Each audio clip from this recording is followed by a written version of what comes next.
Here, so I never realized, I didn't explain what a Van de Graaff generator is or how one works and why I have one. A Van de Graaff generator is an electrostatic generator that could generate very high voltages. In this case, this one could generate 500,000 or 500,000 volts, which I can use for accelerating electrons in my chamber there. Modern day Van de Graaffs are called pelletrons. They actually have a belt inside that does a different method of conveying electrons, which I'll explain in a moment. But these are the original ones as designed by Van de Graaff himself. How they work. So this is kind of cool, and I think I can explain it in a way that most of you guys will understand. So imagine this as a water tower. So this is your big collection chamber at the top, this is your tube, and at the bottom is your reservoir that you're grabbing the water from.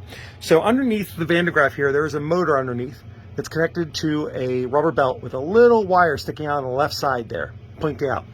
That belt travels all the way up this tube that's electrically insulated, it's polycarbonate, to the roller at the top here, which is also polycarbonate insulated, to this little copper brush here pointing at the rubber. So that makes no physical contact, it just points at it. Well, how does this work? Well, to spare you the physics right away, let's imagine you have your water sitting here at the ground state. Imagine these belt has little buckets on it. And those buckets come by, scoop up some water, lift it, and then dump it into this tank on top. And they just keep doing that over and over and over again. They just keep building up the pressure inside this dome. Well, eventually you reach this dome's capacity of pressure, and it'll find the leak point and shoot out. When it shoots out, it goes to this, which is ground. This rod here is connected to the ground of the system, and the water returns back to its ground state. So in a way, this is how it works if it was a water tower. But electrically, there's a rubber belt here, and it's a special type of rubber that when it passes past these points, which you learned from my other video talking about lightning rods, these points concentrate charge. And you can use them in two ways. Down at the bottom down here, when the belt passes, it causes the electrons on one side to spread apart and the other side to collect together, which allows you to deposit a charge to the belt. Or basically you're stripping the electrons, the positives, off to that point at the bottom here, which causes a negative imbalance on the belt to pass up. So you now have a bucket full of, let's say, negative electrons going up. When it gets to the top here, you have the same thing. You have these points. These points bleed off that negative charge, just like a lightning rod, and start filling this dome with all those negative electrons because there's a larger capacity to hold them here than there is in that belt. So they want to bleed off to this larger capacity.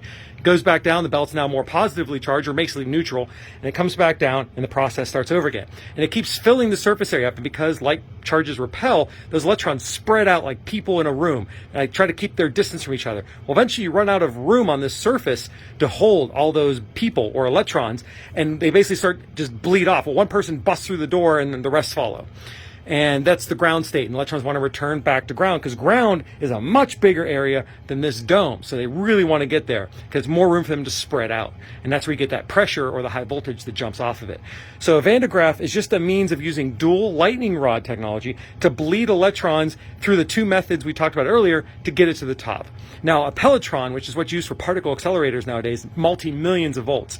Instead of this belt, you're using ceramic beads that are insulators that have little metal discs between them. And those metal discs can hold a lot more charge than this rubber belt and also last longer. This is a brand new belt, and you can see it's already starting to spall, if you will, from the electron discharge onto the electrodes, which I need to improve that electrode design. Razor blade also works really good because it's a really fine concentrated point the electrons can bleed off on.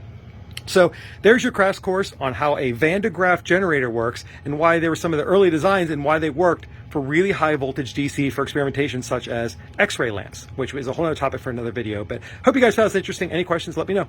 Thanks for watching.